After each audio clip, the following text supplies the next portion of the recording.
என்ன படிச்சுட்டு இருக்கீங்க எல்லாரும்? புக் தாங்க பார்க்கலாம். ஓகே, பரதக்கலை கோட்பாடு. இந்த புக் ரொம்ப ரொம்ப நல்ல ஒரு புக் பரதநாட்டியம் ஆர்டிஸ்ட்டுக்கு. நீங்கள்லாம் பரதநாட்டியம் டான்சர்ஸ் தான், ஸ்டூடெண்ட்ஸ் தான், உங்களுக்கு இந்த புக் ரொம்ப யூஸ்ஃபுல்லாக இருக்கும். டிப்ளமோ இதில் வந்து நிறையா சாப்டர்ஸ் இருக்குது. இந்த பரதக்கலை கோட்பாடு எழுதுனது யார் அப்படின்னு பார்த்தா பத்மஸ்ரீ பத்ம விபூஷன். யார்? டாக்டர் பத்மா சுப்ரமணியம் தான் இந்த புக் எழுதியிருக்காங்க.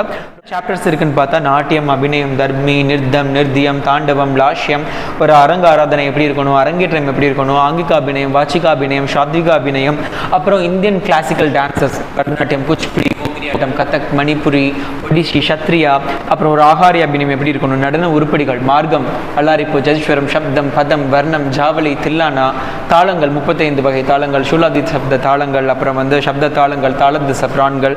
ரொம்ப பேசிக்கான தியரி, ரொம்ப முக்கியமான தியரி. நீங்கள் எல்லாரும் தெரிஞ்சுக்க வேண்டிய எல்லா அம்சங்களும் பொருந்திய ஒரு புக் தான் பரதக்கலை கோட்பாடு. நீங்கள்